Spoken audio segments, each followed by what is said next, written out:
Do you know how hard it is to do an intro when you don't have subscribers or a channel to introduce them to? Camera. And welcome to my Garage.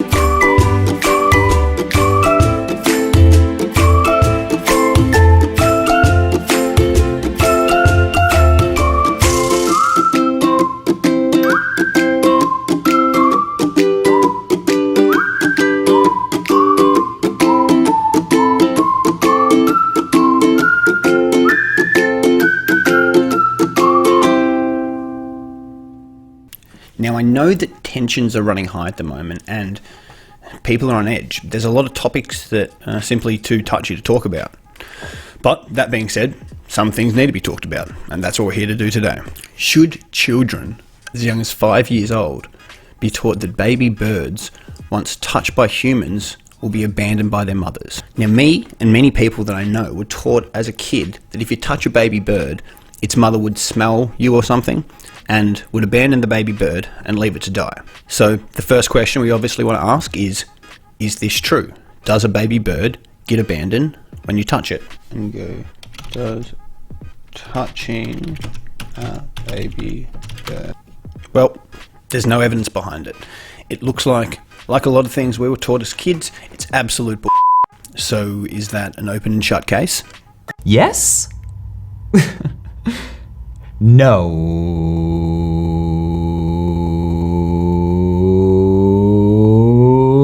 Because while there are those that argue the science is wrong, the majority don't disagree with the science at all. They simply think that discouraging people from touching baby birds leads to less accidental baby bird death. Less accidental baby bird death. Less accidental baby bird death.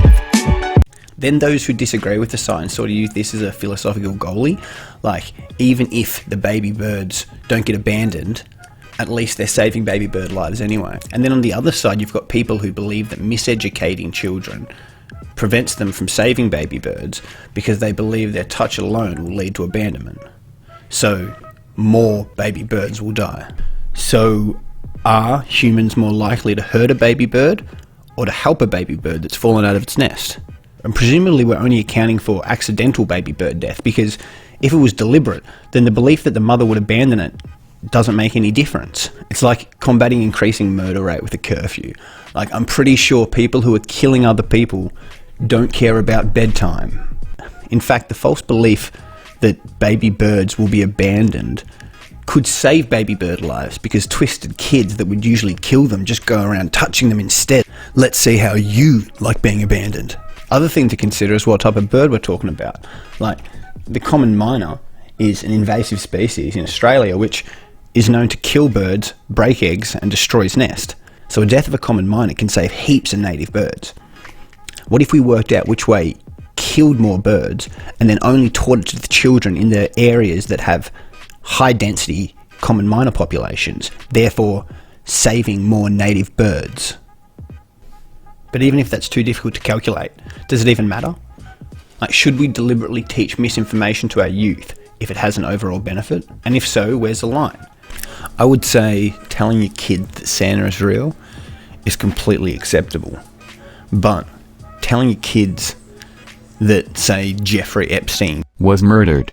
is probably a bit too far. The point is, well, there's no good point, because this is a video about baby birds. But the point is that I don't know what's right. Like, obviously in this circumstance, you'd tell the kids that baby birds are fragile, so only touch them if you need to. But I mean, in general, like I don't know what's right. The problem is it's far too easy to be confident of what you believe or what the truth is before you know the other side. It's like debating, where you know the point you want to argue before you know any of the facts.